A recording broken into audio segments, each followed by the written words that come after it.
David Levering Lewis, W.E.B. Du Bois? Yes, he always insisted on that pronunciation. He did not like the Gallic pronunciation, though in his antecedents he was partly French. So how would you pronounce it? Du Bois. Du Bois. I mean the other way. Du Bois. Du Bois. Du Bois, I suppose, but he preferred, as I say decisively, Du Bois. Did you ever meet him? You know, I say in the acknowledgments that I did, and I realized when, after I finished a lot of research, that it had to be about 1947, when I was standing with my father on a college campus in Ohio. My father and Du Bois were acquaintances, if not friends, and Du Bois apparently approached and asked me what I intended to do with my life. And I was then about 9 years old. I could now tell him a good part of my life was taken up answering that question by writing the first of this 2-volume biography of his life. Give us just a capsule and we'll go back and deal with all the little details. Who was he? W.E.B. Du Bois was a man who lived about 95 years, and so his life really spans the 20th century and its issues and its major personalities. He was born in the north, in Great Barrington, Massachusetts, a small town in the Berkshires, and educated elementary and high school there, and then attended college at Fisk University in Tennessee, and then took a second bachelor's at Harvard, and then went on to obtain the PhD in history from Harvard, the first African-American to be awarded the doctorate. And before he did that, he spent about 2 years at the University of Berlin pursuing economic studies, and those 2 years had quite an impact upon him, as I've taken some pains to show. When he came back, he taught here and there at the University of Pennsylvania, wrote a book called The Philadelphia Negro, which is one of the first books of urban sociology in America. And then he went on to Atlanta University, and for 10 years he superintended the really pioneering studies, the Atlanta University studies, which simply took the whole gamut of African-American and Southern life. And then he retired from teaching to the activity of being editor of the NAACP's magazine, The Crisis, from 1910 to 1934. And he was, of course, also a co-founder of the National Association for the Advancement of Colored People, and it was he who insisted that it be colored, not Negro, not African, not black, but colored, because he wanted the association indeed to have a mission and mandate which would address itself to the larger issue of darker peoples everywhere. He was always thinking a bit ahead of the administrators, bureaucrats, and colleagues for whom the immediate and pragmatic was more compelling. He was controversial. Every position he struck up was the only position from his point of view, and with great articulation, both verbally and in prose, he would espouse the position. But then, a few years later, he might well strike up another position, which was not, if in direct contradistinction to the previous position, more than a shade different. And so many of his allies found themselves puzzled as in his long life he took a variety of positions that were somewhat paradoxical. Underneath them all, though, was a principled consistency that racism must be combated, that human rights must be affirmed, and that economic justice was the key to the eventual accomplishment of parity and the enhancement of the great majority of the life chances of peoples. You open the book with basically the end of his life. I do. And he ended his life in Ghana. He did. He died in Ghana just on the eve of the March on Washington, that historic assemblage here around the reflecting pool in 1963. On August 28th, and I say there that he timed his death, his departure, almost with a cinematic poignancy, because just before Martin Luther King stepped up to the microphone to deliver his memorable address, "I Have a Dream" speech, Roy Wilkins, the head of the association, stepped up to the mic to say that Du Bois had died. Many people weren't quite sure who he was, but almost everyone realized that this was a significant passage, and those who did know said quite significant things, which I quote in those opening pages. And so, in a sense, the baton passed from this great figure who had been the source of so many ideas and so much of the strategies combating civil rights to a younger man with a somewhat different approach, but nonetheless certainly an heir to Du Bois. Was he a communist in the end? He was. He joined the party, in fact, when almost everybody else was leaving it. When it was, if not on its last legs, institutionally battered to the point that really its membership was reduced to a rump. He joined at the end of the 50s, in 1950, 1960, as a matter of fact, in October, just as the Russian Revolution's anniversary was being celebrated. And he did so in order to, I think it's fair to say, to Homerically thumb his nose at what he saw as the increasing rigidification of politics in America, the triumph of the Cold War as he saw it, the division of the world into two armed camps, and indeed he was even skeptical about the long-term significance of the civil rights victories of the 50s, because once again he looked beyond the desegregation of facilities and the integration of schools and those firsts that were so impressive, the Jackie Robinsons and others. He looked beyond that to the economic reality that not much had changed and that there was no good reason to anticipate that a great deal would. And that to the extent that things even did change, they would redound to the credit or the benefit of a small African-American middle class. And so you would then have a class divide within the group, which would further impede the struggle for civil rights. You say in the book that at the funeral, there was no one there from the American embassy. In Ghana, there was no one from the American embassy. It's understandable. He had renounced his citizenship, he had joined a party, he had left and expatriated himself to Ghana. So the ambassador certainly was not there, would not have been there even if he'd been in country, and he was not, in fact. And you say that he was only one of 3 people in Ghana that had a ZIL limousine. Correct, yes. The Russians had great admiration for Du Bois. He was quite useful to them. And indeed, more than that, Khrushchev and Du Bois hit it off famously in their several meetings. And so the Russian ambassador was instructed to give Du Bois that behemoth limousine, the ZIL. So he had one, the ambassador, of course, and then Nkrumah, the president of Ghana, also. You say that he got cables on when he died, were sent from Mao Zedong, Zhou Enlai, Nikita Khrushchev, and that in attendance was Gus Hall, the American Communist Party. Why did they like him so much, or why did they want to pay homage to him? Well, his value to the Soviet cause was enormous. Here was the most impressive African-American intellectual, the man who was deemed widely to be the father of Pan-Africanism, the founder of the civil rights movement.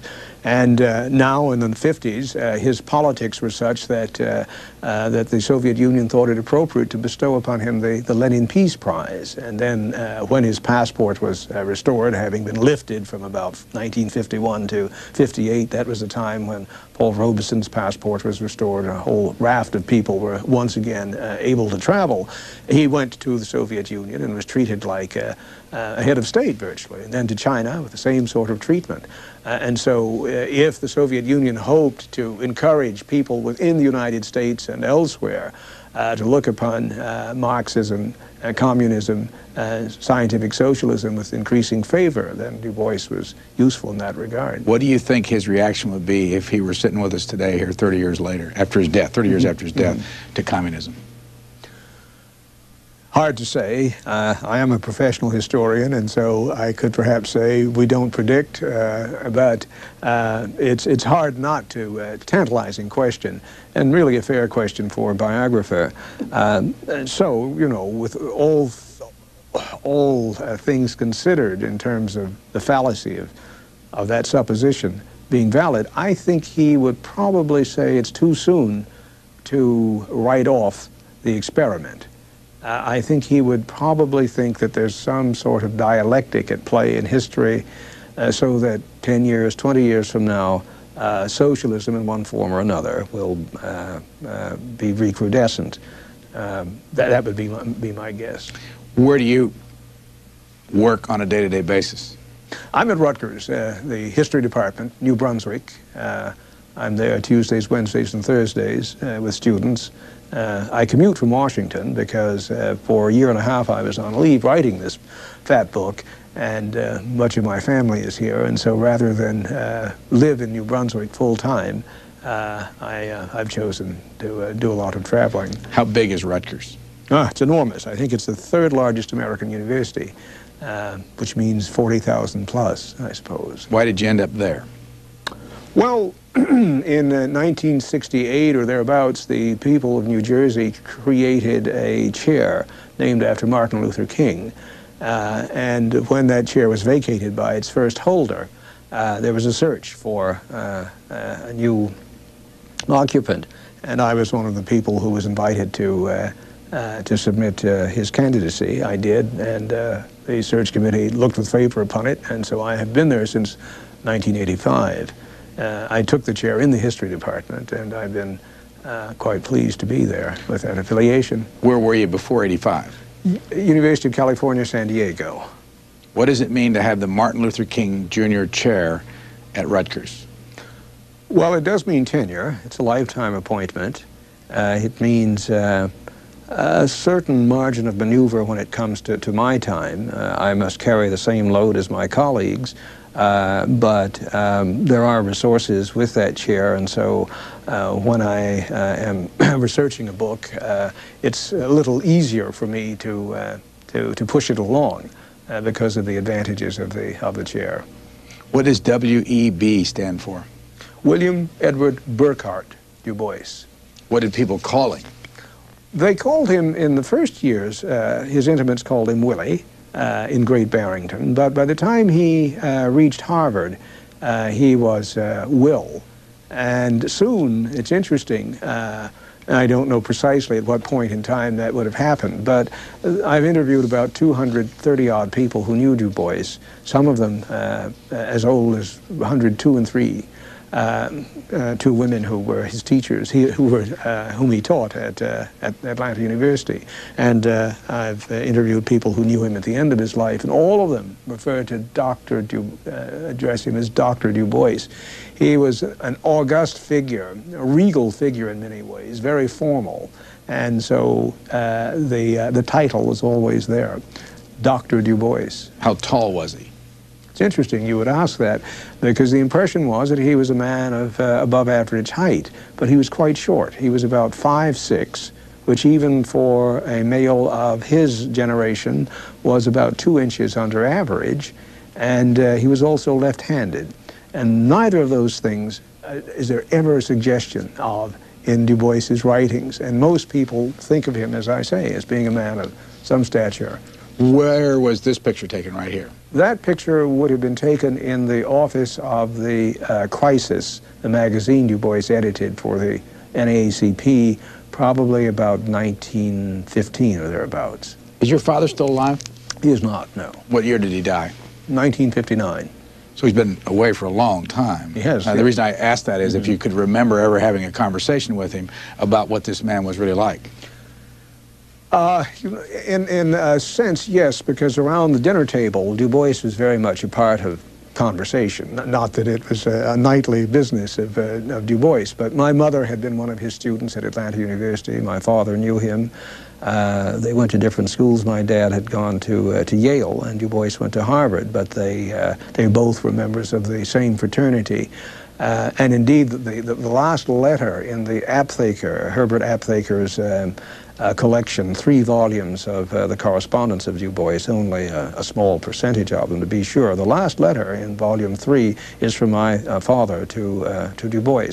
I learned fairly recently. Who was Herbert Aptheker? Herbert Aptheker is an historian, a man who was of great service to the Communist Party, and I would say also of great service to civil and human rights. He wrote one of the major works in the field of what we now call African American or black history, a work on slave revolt, so shortly after World War II. He's never held a tenured position in an American university because of his politics. He now, though, does have an adjunct affiliation with one of the California universities. He's still alert, still writing, I hope his memoirs now. Why'd you write this book?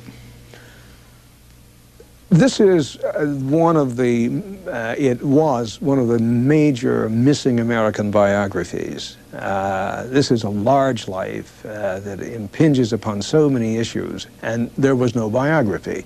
There had been attempts, biographical attempts earlier, about 20 years earlier, and there's a very fine political biography that came out not so long ago, but none had access to the correspondence of Du Bois, some 115,000 items deposited with the University of Massachusetts at Amherst.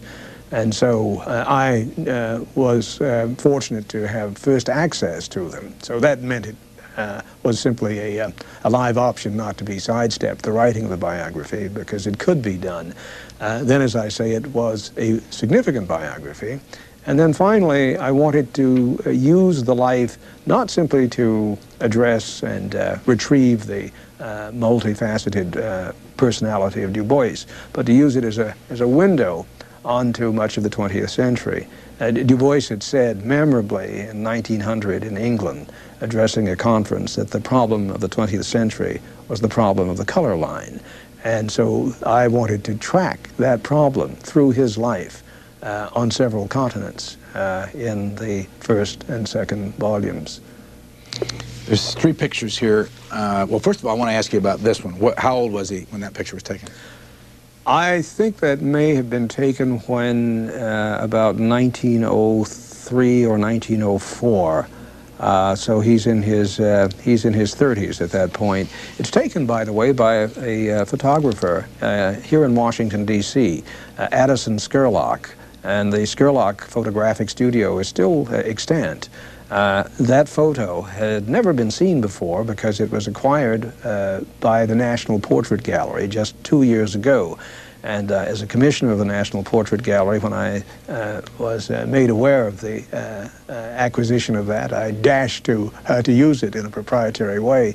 And so it will be shortly unveiled at the National Portrait Gallery when there is, in fact, a book party in connection with this biography. Now, you say you're a commissioner of the National Portrait Gallery? Yes. Portrait Gallery? What does that mean? That means that I'm one of a number of people who meet twice a year to review the acquisitions of the gallery. How do you get that position? Through invitation. And who owns the National Portrait Gallery? It's part of the Smithsonian, so it is owned by the taxpayers of, we own it. Let me again open this up to these three pictures here. The one up top left is what? That is a photo of Du Bois's father, Alfred Du Bois, in his Civil War Union Army uniform. And the one in the middle? That is Du Bois's mother, Mary Sylvina Burkhardt, who married Alfred Du Bois in 1867. And the final picture? And that's young Willie Du Bois, about age, we say, 5 or 6, perhaps a little younger. Was he smart? Yes, he was very smart. And when I'm asked that, and people ask me, well, why did he do this, or why did he do that, or how did he do it? Du Bois is one of those persons who brings a lot of fire, internal fire. If you were measuring the force field of that personality, the needle would go up high. He just comes into the world with quite a bang, quite a bit of pizzazz. But then there's a great deal of self-conscious cultivation of the mind. Along the way, I began coming across little graphs of his work day. So much to do in the morning, so much in the afternoon, so much in the evening. And they grew longer and longer until finally there were these scrolls which outlined every single thing he would be doing for a week, and then 2 weeks, and then a month. In the morning, after a cup of coffee, there would be reading, and then there would be writing, and then there'd be writing a book, then there'd be reading a novel, then there'd be correspondence. And this was unvarying. It's simply a formidable schematic for productivity. You think of Immanuel Kant. People, you know, in villages in the university town used to set their watches by Kant as he walked by. Du Bois had that same kind of precise regularity. And I suppose that was why at times he appeared brusque, arrogant, and aloof, because he knew that he didn't have time for the sociability that would take time away from that schedule. You refer to oral history, when he was 92?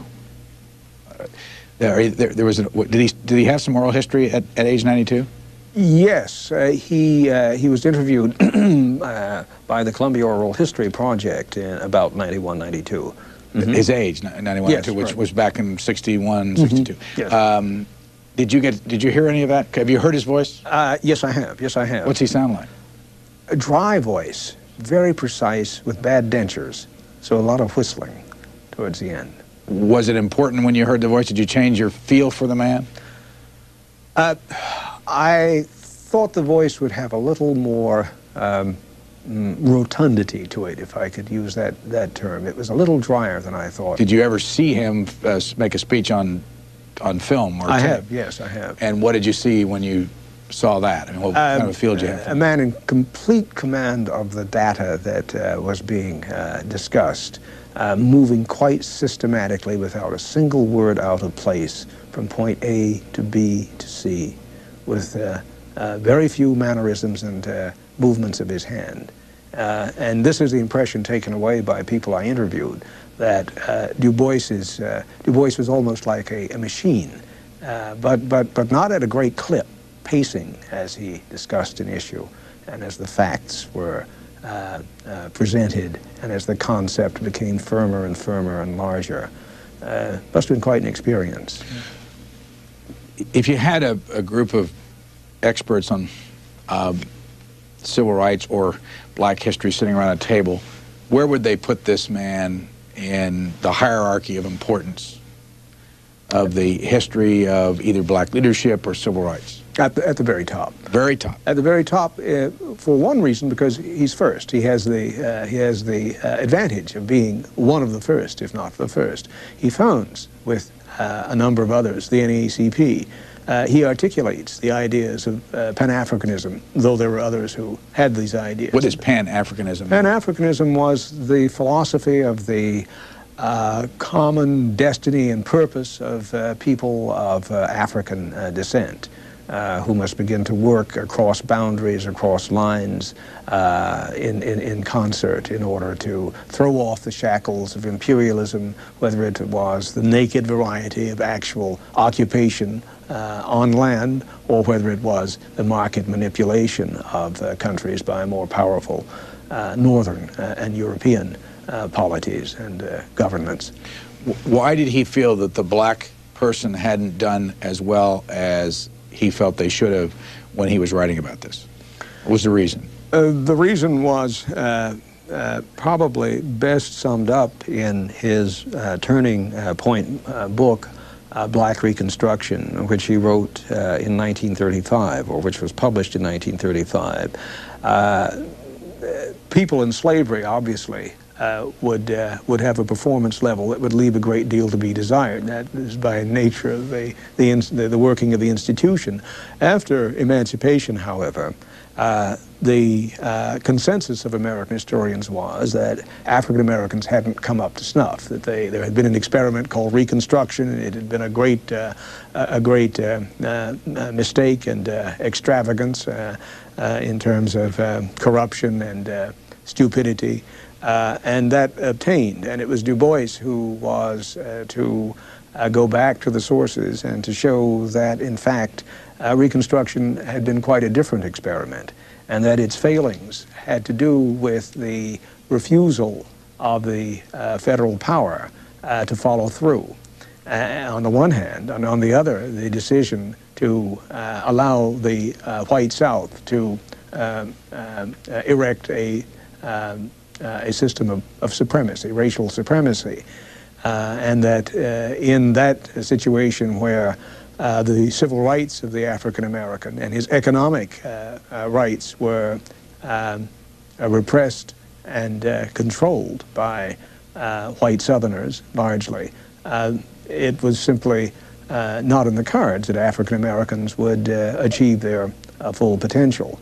And it was Du Bois's careful documentation along the way of how this system of redemption, as it was called, of the white South after Reconstruction and the laying on of segregation, how that had been enacted, and the politics of it and the economics of it that transformed American historiography, so that today when we write about the Reconstruction period and therefore about the history of African Americans and freedom, we have a very different, mellow, nuanced, sophisticated, and far less racist appreciation, and I take it that Black Reconstruction deserves a great deal of the credit for that new outlook.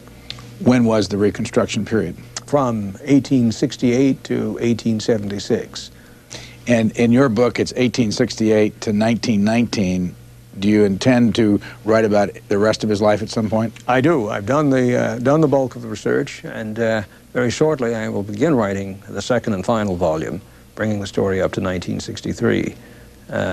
Which period, this period you wrote about or the next period, is the most interesting to you? I think they both. They're different. They're different.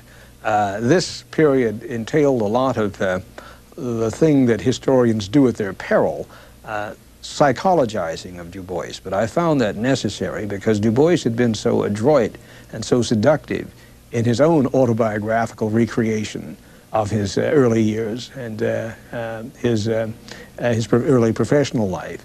But as I went behind his presentation of that world, I found that, not surprisingly, he had been quite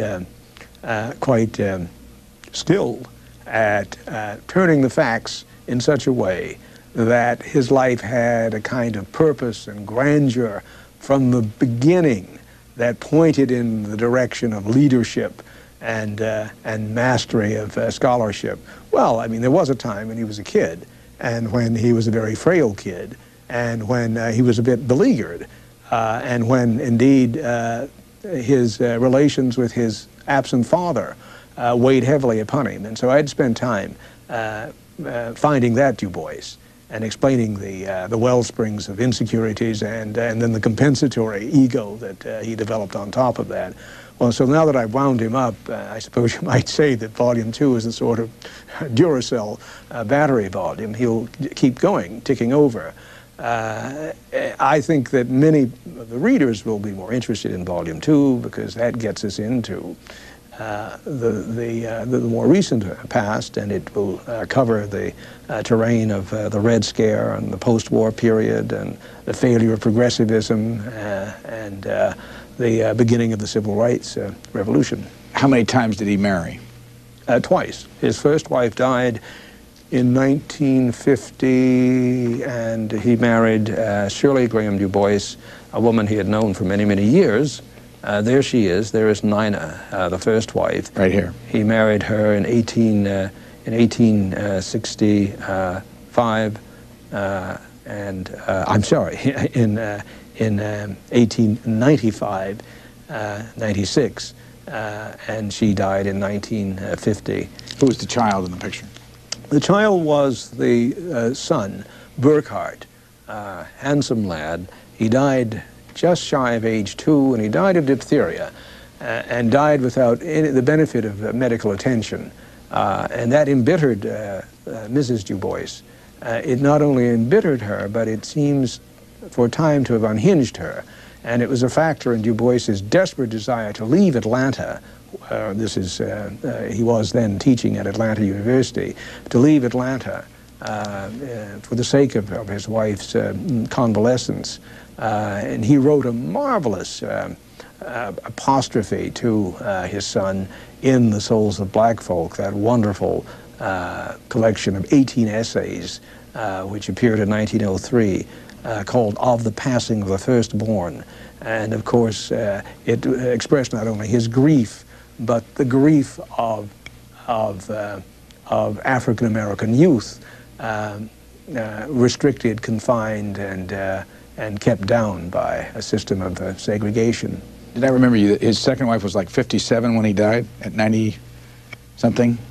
Was she that? The second wife was about that age, yes. When did he marry her? He married her in 1951. She had been on the scene for many years. They had been quite close. She was more of a helpmate in the public world than his first wife. She was a member of the party. I'm sure that was true. She was a novelist of some success, a dramatist. She had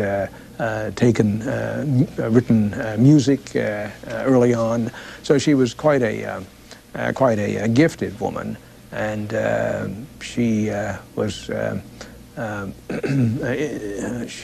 was quite important to him in his final decade or so of life. Where were you born? I was born in Little Rock, Arkansas, but I had not thought about it much until recently, since I left when I was about 7. Then where'd you move to? Ohio, Wilberforce, Ohio. Where there is still a school? There is still a school, yes, there is still. What's the origin of Wilberforce? It's named after the great abolitionist, British abolitionist, William Wilberforce, who was responsible for the ending of the slave trade in the British Empire.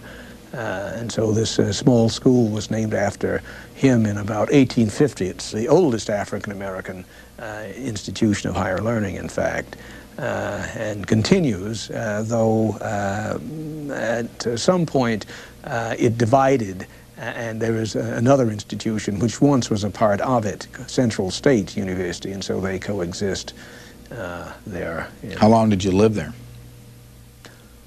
I suppose from about 1947 until my parents returned south. Both my parents were originally from Atlanta, Georgia, and my father went south to assume a college presidency, and so I guess about 1948, 49. Which school? A school called Morris Brown College, one of the 5 Atlanta University schools. And then where did you go to school? I went, in fact, to the same undergraduate institution Du Bois attended to get his first doctorate, his first bachelor's, Fisk University in Tennessee, and then I went on to do graduate work at Columbia and the London School of Economics. And what was your PhD thesis in? Well, I'm more quickly responsive to the book I've written than I am that. What was it? It was a dissertation on liberal Catholicism in France. I took my doctorate in modern French history, Third Republic history, in fact, and it had to do with a man named Emmanuel Mounier, who was a liberal Catholic and tried to achieve a sort of synthesis in the immediate after-war period between socialism and Catholicism. He didn't succeed too well, but he was quite a figure for a time. Here's a Fisk University graduating class, right here up top. Yes. Mr. Du Bois in that picture there? Du Bois is seated second from left, looking dead straight into the eye of the camera. Where is Fisk? Fisk is in Nashville. Named after what person? Named after General Clinton B. Fisk, one of the Union Army officers who fought in the Tennessee theater and then took employment or served what was called the Freedmen's Bureau, that quasi-government agency established to sort of put the South back on its feet. He was instrumental in founding this institution that soon bore his name. And when Mr. Du Bois went there, was he one of the first people to go, one of the first No, classes? no. Fisk was founded in 1860, let me get this right, I guess 65, 66. Du Bois entered in 1885. And I remember reading, I think in your book, you said that the original class of a couple hundred were all from former slave families. Yes, yes, I think that's true. There may have been some who were from families that had been free even before the Civil War. Why did he go there? He went there. In fact, it wasn't his preference. He had hoped to go straight away to Harvard after graduating from Great Barrington High School, but Massachusetts, but he didn't have the funds. And Frank Hosmer, the principal of the high school, who had early on seen the great potential Du Bois had, and had guided Du Bois into the college program rather than have him continue on in vocational preparation. Hosmer was able to interest 3 congregational churches, New England churches, in supporting Du Bois, and so he was given a stipend from these 3 churches, which lasted for the duration of his matriculation at Fisk. There are a lot of different things we can talk about, but one of the things I kept reading in the book was, here's Booker T. Washington. They didn't get along? Well, that's an understatement, I must say, Brian. It was such a titanic misunderstanding and contretemps that it divided the African-American community, and there are still echoes of that detonation even today. Who was Booker T. Washington? Washington was the principal of Tuskegee, now Tuskegee University, the leading institution in the Deep South that offered vocational and industrial education to its student body. But more than that, he was the man who had famously spoken in Atlanta, Georgia in 1895 at the Atlanta and Cotton States Exposition when the South was putting its best foot forward, claiming that the South now was rising from its ashes and was the place to invest and a place where racial problems indeed were well in hand. And so Washington spoke at that international show, and there he proclaimed that the African American should in effect renounce his civil rights and in return enter into a bargain with the white South in which, for the renunciation of the vote, the white South would encourage the African American in humble pursuits, industrial, vocational, and the trade-off would be that in time, with frugality and patience, there would be perhaps a restoration of those rights, but that would be far down the road. And this was a Faustian bargain, as Booker Washington's splendid biographer, Lewis Harlan, has described it, which at first seemed, if not ideal, inevitable in any case. And that is, in fact, the way Du Bois saw it. And so in 1895, after Washington uttered these famous words, which resulted, of course, in 1896 in the historic Supreme Court decision Plessy versus Ferguson, which ratified separate equality in the United States. Du Bois thought that if the bargain were honored, that it might not be a bad bargain. Give up the vote in exchange for economic prosperity. But by 1903, it was clear to Du Bois that a bargain in which you give up the one thing that gives you leverage is no bargain at all, but an institutionalized exploitation. And as Washington continued to push this bargain, indeed with greater and greater resolution, with the backing of Andrew Carnegie and the Rockefellers and the Baldwins, as money poured into his institution, as he created something called the Tuskegee machine to squash those points of view that were critical, or that, if not critical, were somewhat dubious. Du Bois realized that he had to increasingly assume the role of adversary, and so he did so reluctantly. It took him away from his scholarship. He was not a leader of numbers of people. He wasn't camaraderie, didn't come easily to him. But increasingly he found himself in the crosshairs, as I put it, of Booker Washington. And so finally he throws down the gauntlet in that essay included in The Souls of Black Folk of Mr. Booker T. Washington and others, which announces that Washington does not speak for, or as he called them, the members of the talented 10th. Those were the African Americans for whom industrial education, vocational education, the renunciation of civil and social equality was simply appalling. They were mostly Northern, and they were all college educated, and that small group rallied to Du Bois, and over time it grew as a critical mass, and finally Booker Washington is no longer the spokesperson for the majority of his people. Du Bois becomes. Let me ask you about the fact, you lead off the book by saying that W.E.B. Du Bois was a communist. He died in Ghana, and the people that praised him the most were the communist leaders from around the world. Can you jump from that, listening to you talk about the admiration that he has, that most leaders in this country who are black would then therefore endorse his view of communism?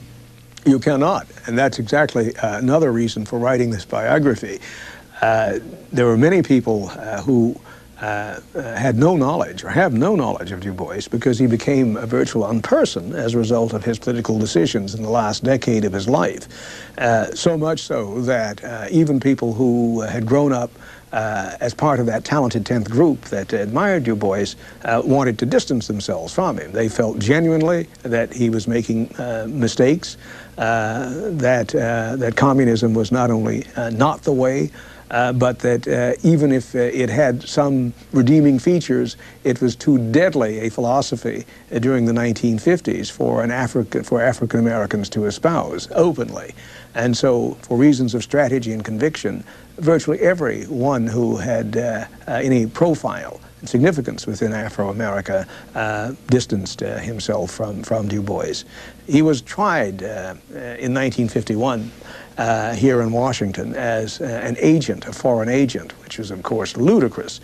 But the Justice Department spent about $500,000, which was money in those days, trying to find evidence abroad that Du Bois was the conduit of funds and ideas, subversive ideas from at the beckoning of the Comintern. Not so. So much so, in fact, the transparency of the charges was that the judge threw out the case in 3 days. But Du Bois, looking around for support, didn't find any within the African-American community. There were some exceptions, Langston Hughes, of course, Paul Robeson, E. Franklin Frazier, the distinguished sociologist, a few others. But that talented 10th absented itself from his defense. And that had a great deal to do with Du Bois's decision then, or review of his ideas about the role of this bunch of people. And the review and the disenchantment, I think, then pushed him even farther left. But I don't think it was bitterness that did it as much as it was a genuine alarm on his part that if he didn't begin to say something about the quiescence of this leadership class, its sponginess, and its smugness as some things began to happen that should be applauded in the area of the breakdown of racial segregation, that no one else would, and that he then would deserve his mission in life, which was always to be the great scold, the exemplar, the model, the seer, the prophet, so on. Recently, we did a little tour of the Oval Office and showed the credenza where the president keeps his books. Mm-hmm. And I don't know if you can do this or not, but back there on that credenza were 2 books about Jefferson, President Jefferson, a book, President Lincoln, former Attorney General Robert Kennedy, Mr. Havel from the Czech Republic. Mm-hmm. Now, if a number of the black leaders today all of a sudden found themselves as president, Jesse Jackson, let's say Martin Luther King Jr. were alive today, Colin Powell, you name it, mm-hmm. How many of them do you think would have this book on that credenza? Well, I think thanks to the experience I'm having with you here, we have a fair chance that by that time the book would be on the credenza. But I'd like to say this, that there's no reason why President Clinton could not have the book on the credenza. We don't need to wait for an African-American president to appreciate this biography. But what would be if there's a singular message about the teachings of W.E.B. Du Bois, what would that be? Is there a singular message? Well, I think Du Bois is exceptional above all in this way, I think, that at 95, he is more radical than he was when he was 25. And he's more radical than most Americans are. And that is really quite extraordinary, that a man who has the option to accept any number of honors chooses rather this lonely vigil of reproach and imprecation and exhortation. And while it wouldn't be my cup of tea, or perhaps yours, it is, I think, an admirable role for an intellectual, or it is one role for an intellectual and an activist to assume, and he did. And so I think the message would be that Du Bois, in the service of human rights, gave up the comfort and the laureates that he might have had. He put it well himself. He said, late in life, he said, at 50, had I died, I would have been championed. At 75, he said, my death was practically requested. And that for him was an achievement in its own perverse way, that he continued to raise issues, he continued to examine and to probe and to deplore, and so until finally, his last decision was so egregious from the point of view of orthodoxy that people simply ran the other way and pretended to forget about him. He continued to have great influence, and I think that influence now begins to resume because while he was ignored for a time and forgotten for a time, it becomes quite clear that the antecedents of so much of the 20th century can be traced to him.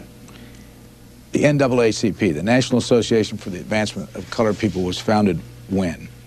1909, 1910 at Cooper Union. Where's that? In New York City. The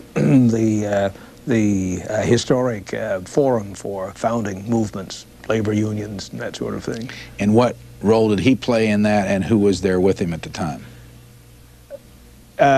Du Bois was present with those progressives whose names used to be household, Jane Addams, Oswald Garrison Villard, the owner of the New York Post and the Nation, and the nephew of William Lloyd Garrison, the great abolitionist, William English Walling, one of those well-bred socialists of the period, Mary White Ovington, another socialist, parlor socialist. These were the people who would find themselves, most of them, supporting Teddy Roosevelt for that quixotic run for the presidency in 1912, the Bull Moose Party, the Progressive Party. They were people who believed that America was in the grasp of mammon, that the cities were polluted, that politics was corrupt, that government was at the beck of the highest bidder, and they wanted to reform and save America, to make it once again a city on the hill. And of course, in the area of race relations, they saw the movement of racial tensions out of the South into the industrial North as a great threat to the civility of society and to its order. There had been a quite terrible riot in 1908, the real trigger for the founding of the NAACP in Abraham Lincoln's burial place in Illinois, in Springfield. Really a pogrom where hundreds of people were maimed and murdered. And so out of that atrocity came the call, as they would say, which brought the progressives, black and white, to Cooper Union to found what became the NAACP. It had an important component in a movement that Du Bois himself had started earlier in 1905, the Niagara movement, exclusively made up of African-American men and later women, talented 10th types. But Booker Washington was still vigorous and able to restrict the success of that movement. And so it was only when there was a confluence of white progressivism and African-American civil rights that a movement that could effectively combat white supremacy and Booker Washington came online, the NAACP. One of the biggest surprises for me in this book was one sentence, because it involved my hometown when I read it, and I want to ask you about it. After seeing The Birth of a Nation in Lafayette, Indiana, where I was born, a white patron would shoot a teenage African-American boy to death. Where'd you get that, by the way? Where does that pop out of? That popped out of a newspaper account of the circuit of injunctions and incidents and violence that followed the Birth of a Nation, the movie, as it made its rounds throughout the nation. What was it? The movie? The movie is one of the great cinematic masterpieces. I think I'm not an expert in the field of film, but I think it's probably accurate to say that we haven't gone much beyond D.W. Griffith in terms of the photographic devices that he innovated, montage and fade away, fade out, and that sort of thing. And this film, with a cast of thousands, nothing had ever been seen like this before, with great movement and depiction of battle scenes and the whole story of Reconstruction, retold from a Southern perspective. Woodrow Wilson, who saw the film screened in the basement of the White House, said, this is history written in lightning. He later said he didn't mean to say that, as the NAACP really cranked up its opposition to the film. But it was one of the most effective pieces of propaganda in the history of American culture. For the ordinary citizen who didn't know a great deal about the history of his country and certainly the history of the South, this became the epistemology. This was how one saw what had happened through Birth of a Nation. And so the opposition to that film, the seeking of injunctions by the NAACP, brought the NAACP really for the first time to the attention of the greater American public. And the film made the NAACP, and the NAACP made the film in many ways. What did it really show? What was so offensive? Well, a number of things. For example, there's a famous scene usually extracted when the film plays today, as it does in special settings. A film of the South Carolina legislature, supposedly dominated by recently freed slaves, swinging from chandeliers, drinking whiskey, gambling in the aisles, while the treasury of the state is handed over to scalawags and carpetbaggers from the north. So the message is that perfidious whites from the north and demonic blacks from the south combine to rape metaphorically and physically the South. And there's a famous shot of Lillian Gish choosing death rather than the embrace of a black soldier, and she leaps from a high place with a lot of dramatic close-ups as she does. Is it a silent film? Completely silent, with subtitles. Does it ever run anywhere today? Yes, it does. It does. It can be seen at the Library of Congress. It can be seen on campuses. There is now a print of it that is almost intact. Have you ever seen it? Yes, I've seen it several times. What's your reaction to it when you see it? That it's absolutely brilliant. I think it's on the order of and far superior to Sergei Eisenstein's great films advancing the cause of the Soviet Union, or say Leni Riefenstahl, her great film about the Nuremberg rallies and the triumph of the will. I think of her because of the recent biography, which made National Socialism seem like, a great movement to sign up for. Let me ask you a couple quick questions. We're about out of time. When did you start the book? 1985, I began and worked assiduously, as my domestic partner would certainly confirm. Ruth Ann? Ruth Ann. That's who you dedicated the book to? That's who I dedicated and the book to. And who is she? Ruth Ann is my spouse, and a woman who put up with a great deal as I found myself consumed and absorbed writing the book, and often, of course, I was away traveling. What does she do? She's presently with the government, the Library of Congress. You have children? Yes, yes. How many? I have 3 by a previous marriage. Ruth has 1. How old are your kids? My son is looking for college. He's 18. My daughter is a recent graduate, and I have an older son who's learning disabled and in residential care in Providence, Rhode Island. Now, this book, you finished the actual writing of this book when? Well, not that long ago. I suppose about March of last year. And the next book, you say you finished the research, you're going to begin the writing. When will that be published? I'd think about 2.5 years from now. About 2.5 years from now. What is your feeling about the reaction you've had? And what kind of reaction have you had? It's been gratifying, exhilarating. I'm a finalist in the National Book Awards, and that verdict, the envelope please, will be opened on November 17th. I'm one of 5 finalists, and what more could an author want than that, except to win? And I also hope I will. And in the end, did you like W.E.B. Du Bois? I was never bored. And I don't dislike him. He's a hard guy to like. I admire him and am at times troubled by him. What was your favorite thing? What did you discover that when you had that reaction saying, I didn't know that, and that's really interesting?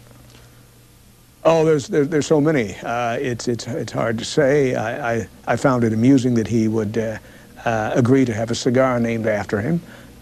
Provided it was a good cigar. I found, I suppose, that as an intellectual and as a formal man, he was also a great lover. Women found him simply irresistible, and so they did. And there will be more of that in Volume 2. How do you know that? Oh, I know that because there is evidence.